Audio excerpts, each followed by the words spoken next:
ओम श्री बृहस्पतये नमः। आप सभी का स्वागत है गर्मा वॉइस चैनल में।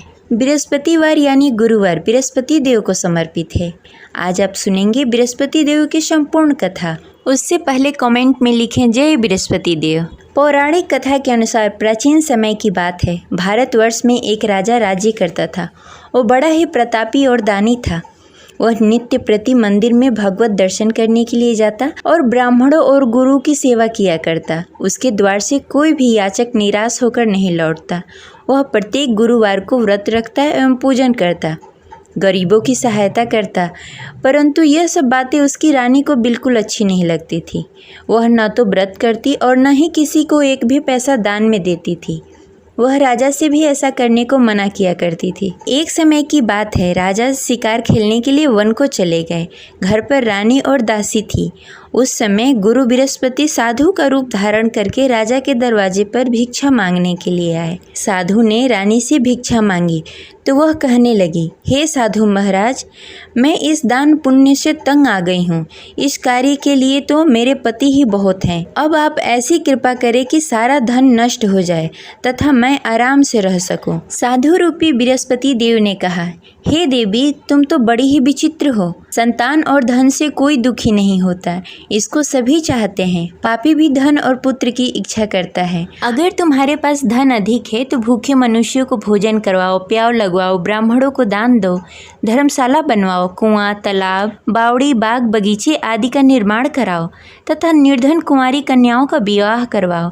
साथ ही यज्ञ करो। इस प्रकार के कर्मों से आपके कुल का और आपका नाम परलोक में भी सार्थक होगा एवं तुम्हें स्वर्ग की प्राप्ति होगी। परंतु रानी साधु की इन बातों से खुश नहीं हुई। उसने कहा, हे साधु महाराज, मुझे ऐसी धन की आवश्यकता नहीं है जिसे मैं अन्य लोगों को दान में देती फिरूं, जिसको रखने और संभालने में भी मेरा सारा वक्त निकल जाए।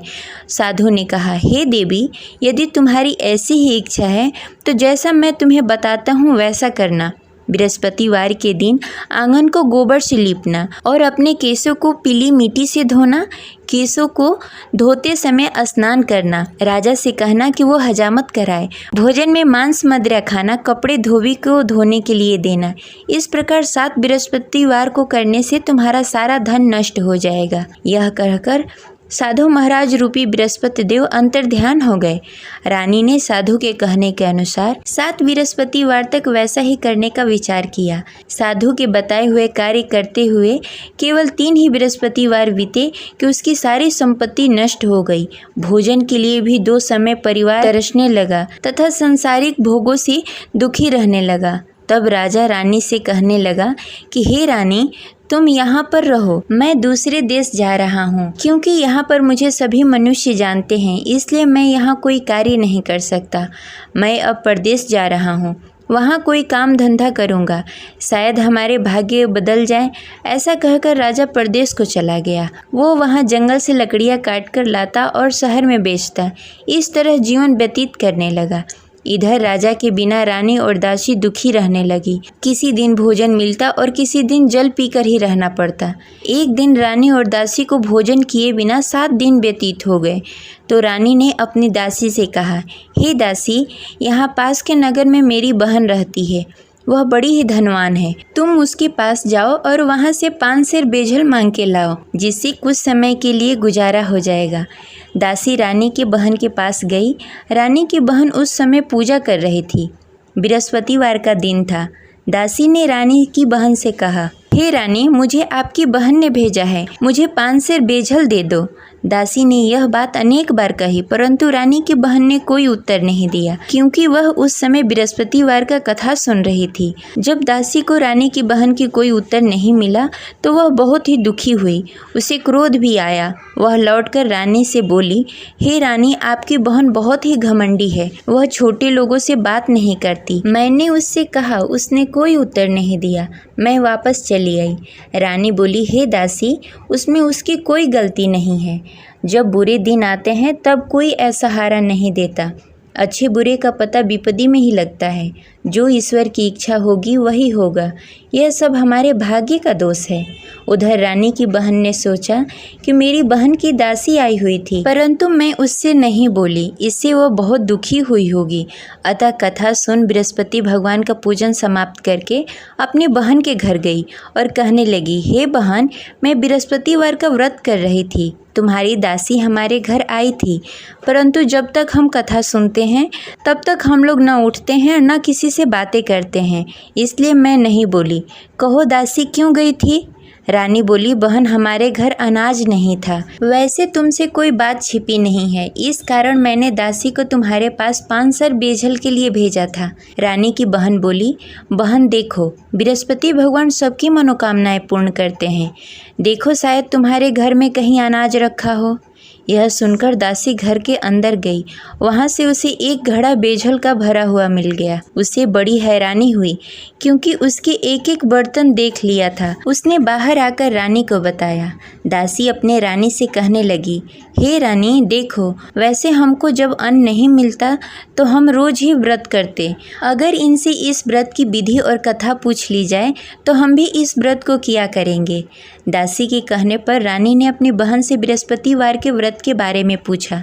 उसकी बहन ने बताया, हे रानी बहन, बृहस्पतिवार को सूर्योदय से पूर्व उठकर स्नान आदि से निवृत्त होकर बृहस्पतिवार का व्रत करना चाहिए, लेकिन उस दिन सिर नहीं धोना चाहिए। बृहस्पतिवार के व्रत में चने की दाल और मुनक्के से विष्णु भगवान और केले के वृक्ष की जड़ की पूजन करनी चाहिए तथा दीपक जलाएं। उस दिन एक ही समय भोजन करें। भोजन पीले खाद्य पदार्थ का करें तथा कथा सुनें। इस प्रकार करने से गुरु भगवान प्रसन्न होते हैं और अन्न पुत्र धन देते हैं। इस प्रकार व्रत और पूजन की विधि बताकर रानी की बहन अपने घर को लौट गई। रानी और दासी दोनों ने ही निश्चय किया कि वे बृहस्पति भगवान का पूजन जरूर करेंगी। 7 दिन बाद जब बृहस्पतिवार आया तो दोनों ने व्रत रखा। घुड़सार में जाकर चना और गुड़ बीन लाई तथा उसकी दाल से केले की जड़ में विष्णु भगवान का पूजन किया। अब भोजन कहाँ से आए? दोनों बड़ी ही दुखी हुई, परंतु उन्होंने व्रत किया था, इस कारण बृहस्पति देव भगवान प्रसन्न थे। वे एक साधारण व्यक्ति के रूप में 2 थालों में सुंदर पीला भोजन लेकर आए और दासी को देकर बोले, हे दासी, यह भोजन तुम्हारे और रानी के लिए है, तुम दोनों करना। दासी भोजन पाकर बड़ी ही प्रसन्न हुई और रानी से बोली, रानी जी, भोजन कर लो। रानी को भोजन आने के बारे में कुछ पता नहीं था, इसलिए वह दासी से बोली, जा तू ही भोजन कर ले, क्योंकि तू हमारी व्यर्थ में हंसी उड़ाती है। दासी बोली, एक व्यक्ति अभी भोजन देकर गए हैं। रानी कहने लगी, वह भोजन तेरे लिए दे गए होंगे, तू ही भोजन कर ले। दासी ने कहा, वह व्यक्ति हम दोनों के लिए भोजन की थाली लेकर आए हैं, इसलिए मैं और आप दोनों ही साथ भोजन करेंगी। फिर दोनों ने गुरु भगवान का नमस्कार किया और भोजन प्रारंभ किया। उसके बाद से वे प्रत्येक बृहस्पतिवार को गुरु भगवान का व्रत और पूजन करने लगी। बृहस्पति भगवान की कृपा से उसके पास धन हो गया, परंतु रानी फिर पहले की तरह आलस्य करने लगी। तब दासी बोली, देखो रानी, तुम पहले भी इस प्रकार का आलस करती थी। तुम्हें धन को रखने में कष्ट होता था, इस कारण सभी धन नष्ट हो गए। अब गुरु भगवान की कृपा से धन मिला है तो फिर तुम्हें आलस्य होता है। बड़ी मुसीबतों के बाद हमने यह धन पाया है, इसलिए हमें दान पुण्य करना चाहिए। तुम भूखे मनुष्यों को भोजन कराओ, प्याव लगवाओ, ब्राह्मणों को दान दो, कुआं, तालाब, बावड़ी आदि का निर्माण कराओ, मंदिर पाठशाला बनवाओ, दान दो, कुंवारी कन्याओं का विवाह करवाओ। धन को शुभ कार्यों में खर्च करो, जिससे तुम्हारे कुल और यश बढ़े तथा स्वर्ग की प्राप्ति हो और पितृ प्रसन्न हो। दासी की इन बातों को मानकर रानी ने इसी प्रकार का कार्य करना प्रारंभ कर दिया, जिससे उसका काफ़ी यश फैलने लगा। एक दिन रानी और दासी आपस में विचार करने लगी, न जाने राजा किस दशा में होंगे, उनकी कोई खोज खबर नहीं है। गुरु भगवान से उन्होंने प्रार्थना की और भगवान ने रात्रि में राजा को स्वप्न में कहा, हे राजा, उठ, तेरी रानी तुझे याद करती है, अब अपने देश को लौट जा। राजा प्रातःकाल उठकर जंगल से लकड़ियाँ काटकर लाने के लिए जंगल की ओर चल पड़ा। जंगल में गुजरते हुए वह सोचने लगा, रानी की गलती से कितने दुख भोगने पड़े। राजपाट छोड़कर जंगल में आकर रहना पड़ा। जंगल में लकड़ियां काटकर उन्हें बेचकर गुजारा करना पड़ा। उसी समय उस जंगल में बृहस्पति देव साधु के रूप में प्रकट हुए और राजा से पूछने लगे, हे लकड़हारे, तू इस सुनसान जंगल में किस चिंता में बैठा है? मुझे बताओ। यह सुनकर राजा के नेत्रों में जल भर आया और साधु की वंदना कर बोला, हे प्रभु, आप सब कुछ जानते हैं। इतना कहकर राजा ने साधु को अपनी संपूर्ण कहानी सुनाई। महात्मा तो स्वभाव से ही दयालु होते हैं। वे राजा से बोले, हे राजा, तुम्हारी रानी ने बृहस्पति देव के प्रति अपराध किया था, जिसके कारण तुम्हारी यह दशा हुई। अब तुम किसी प्रकार की चिंता मत करो, भगवान तुम्हें पहले से भी अधिक धन देंगे। देखो, तुम्हारी पत्नी ने बृहस्पतिवार का व्रत करना प्रारंभ कर दिया है। अब तुम भी बृहस्पतिवार के दिन व्रत रखो। चने की दाल और गुड़ जल के लोटे में डालकर केले के पत्ते में विष्णु भगवान का पूजन करो। फिर कथा कहो या सुनो, भगवान तुम्हारी सब मनोकामनाएं पूर्ण करेंगे। साधु को प्रसन्न देखकर राजा बोला, हे प्रभु, मुझे लकड़ी बेचकर इतना पैसा भी नहीं बचता जिससे भोजन करने के उपरांत कुछ बचा सकूं। मैंने रात्रि में अपनी रानी को व्याकुल देखा। मेरे पास कोई साधन नहीं जिससे समाचार जान सकूं। फिर मैं बृहस्पतिवार की कौन सी कहानी कहूँ या सुनूं? मुझको तो कुछ भी मालूम नहीं है। साधु ने कहा, हे राजा, तुम किसी बात की चिंता मत करो। बृहस्पतिवार के दिन तुम रोजाना की तरह लकड़ियाँ लेकर शहर जाओ। तुम्हें रोज से दुगना धन प्राप्त होगा, जिससे तुम भली भांति भोजन कर लोगे तथा बृहस्पति देव की पूजा सामग्री भी लेकर आओगे। बृहस्पति देव की कथा इस प्रकार है। प्राचीन काल में एक बहुत ही निर्धन ब्राह्मण था। उसके घर में कोई संतान नहीं थी। वह नित्य प्रति पूजा पाठ करता, परंतु उसकी स्त्री बहुत ही मलिनता के साथ रहती। वह न स्नान करती, न ही किसी देवता का पूजन करती। प्रातःकाल उठते ही सर्वप्रथम भोजन करती, बाद में कोई अन्य कार्य करती। ब्राह्मण देवता बहुत ही दुखी रहते थे। पत्नी को बहुत समझाते, किंतु उसका कोई परिणाम नहीं निकलता। भगवान की अनुकंपा से एक समय ब्राह्मण की पत्नी गर्भवती हुई और 10वें महीने एक सुंदर कन्या को जन्म दिया। निर्धन ब्राह्मण कन्या के जन्म से बहुत दुखी हुआ। धीरे धीरे ब्राह्मण की कन्या बड़ी होने लगी। बचपन से ही उस कन्या की रुचि भगवान विष्णु की पूजा में थी। वह प्रातः उठती, स्नान ध्यान करती, उसके बाद भगवान विष्णु की पूजा करती और मंदिर में जाती। बृहस्पतिवार को व्रत करके विधि विधान पूर्वक पूजा पाठ करती। पूजा पाठ के बाद वह पढ़ने के लिए पाठशाला जाती। घर से चलते समय वह मुट्ठी भर जौ साथ में लेकर जाती और पाठशाला के रास्ते में थोड़ी थोड़ी जौ गिराते जाती। जब पाठशाला से लौटकर आती, जौ के दाने सोने में बदल जाते। लड़की सभी सोने के दाने बीन लाती। एक दिन जब वह सोने के दानों को साफ कर रही थी, तो उसकी माँ ने कहा, बेटी, सोने के दाने साफ करने के लिए सोने का सूप भी होना चाहिए। अगले दिन बृहस्पतिवार था। उसने भगवान बृहस्पति देव की पूजा करते हुए प्रार्थना की, हे भगवान, यदि मैंने आपका व्रत विधि विधान से किया हो तो मुझे सोने का सूप दे दो। भगवान बृहस्पति देव ने उसकी मनोकामना पूरी करने का वचन दिया। पाठशाला से लौटते समय उसने रास्ते में सोने का सूप पड़ा हुआ मिला। घर लौटकर सोने का सूप अपनी माँ को दिखाकर वह सोने के दाने साफ करने लगी। उसी समय नगर का राजकुमार उसके घर के पास से गुजर रहा था। उस सुंदर लड़की को सोने के सूप में जौ साफ करते देख राजकुमार उस पर मोहित हो गया। राजकुमार ने अपने पिता से उस लड़की से विवाह करने की इच्छा प्रकट की। तो राजा ने ब्राह्मण को महल में बुलाकर राजकुमार से उसकी लड़की के विवाह की बात कही। ब्राह्मण तैयार हो गया। धूमधाम से उस लड़की का विवाह राजकुमार से हो गया। दुल्हन बनकर ब्राह्मण की लड़की महल में चली गई। लड़की के चले जाने से ब्राह्मण फिर से निर्धन हो गया। उसे कई कई दिनों तक बिना भोजन के रहना पड़ा। बहुत दुखी होकर ब्राह्मण एक दिन अपने लड़की के पास गया। अपने पिता से निर्धनता का समाचार सुनकर उसे बहुत सारा धन देकर पिता को विदा किया। उस धन से ब्राह्मण का कुछ दिनों तक आराम से गुजारा हुआ, लेकिन जल्द ही फिर भूखों मरने की हालत हो गई। ब्राह्मण अपनी लड़की से धन लेने के लिए फिर महल में पहुंचा। लड़की ने पिता की बुरी हालत देखकर कहा, पिताजी, आखिर आप कब तक मुझसे धन लेकर जीवन व्यतीत करेंगे? आप कोई ऐसा उपाय क्यों नहीं करते जिससे आपका घर धन धान से भर जाए? ब्राह्मण ने कहा, मैंने तेरी माँ को बहुत समझाने की कोशिश की, पर उसकी समझ में कुछ नहीं आता। उसकी फुहरता नष्ट हो तब तो घर की निर्धनता दूर हो।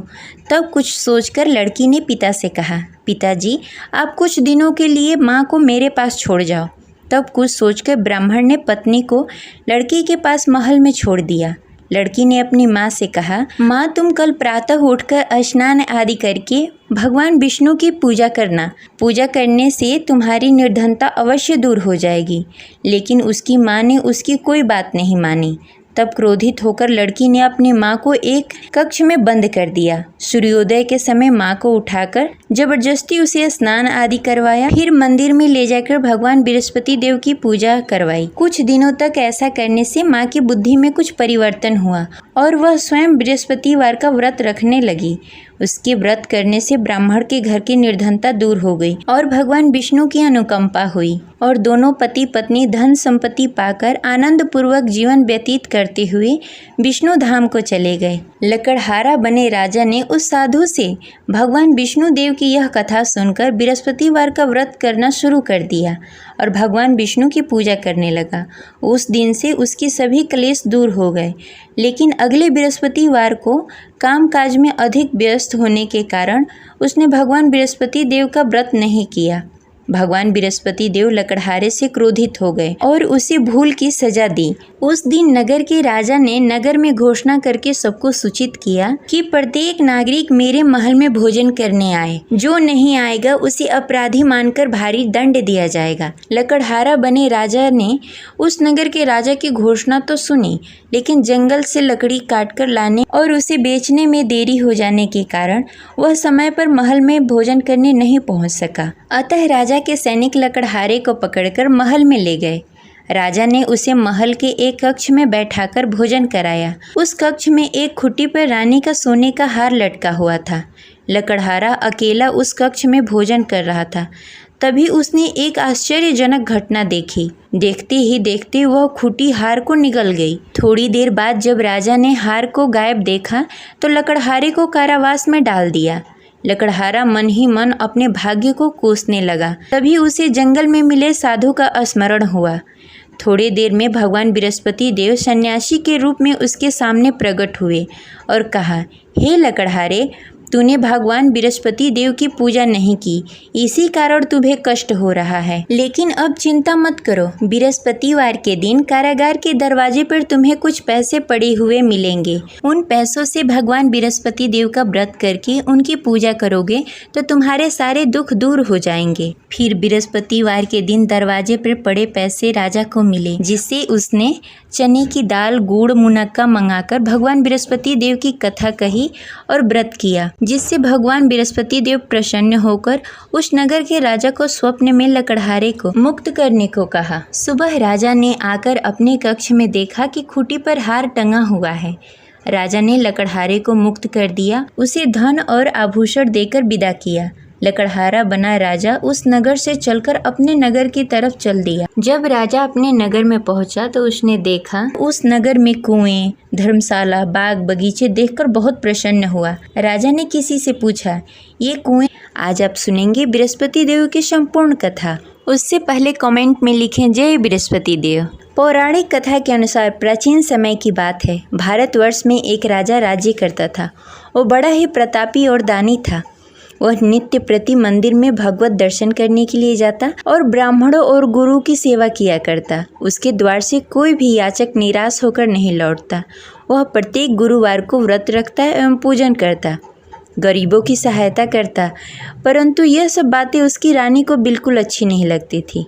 वह न तो व्रत करती और न ही किसी को एक भी पैसा दान में देती थी। वह राजा से भी ऐसा करने को मना किया करती थी। एक समय की बात है, राजा शिकार खेलने के लिए वन को चले गए।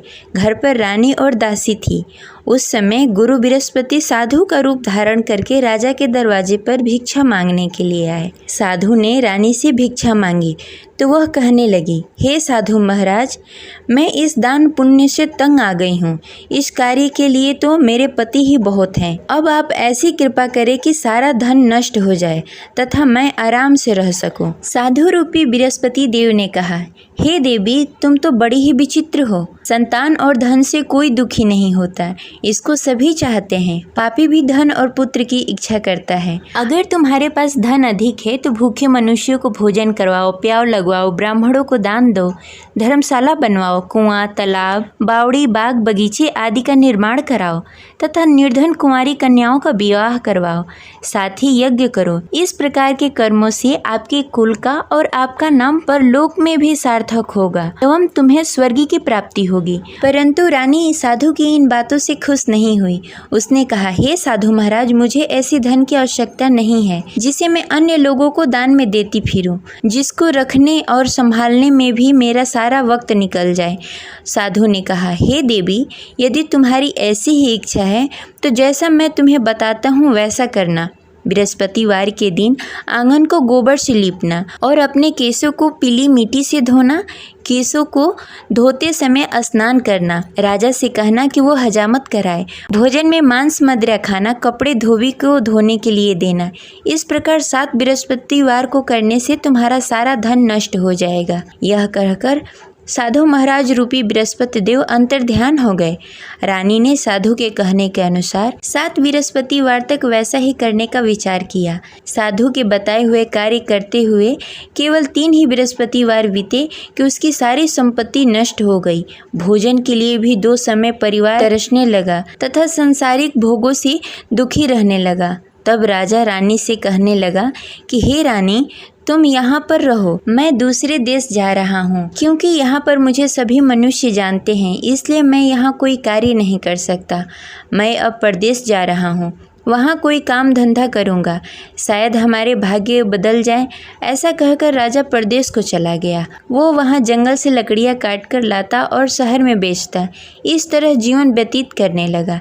इधर राजा के बिना रानी और दासी दुखी रहने लगी। किसी दिन भोजन मिलता और किसी दिन जल पीकर ही रहना पड़ता। एक दिन रानी और दासी को भोजन किए बिना 7 दिन व्यतीत हो गए।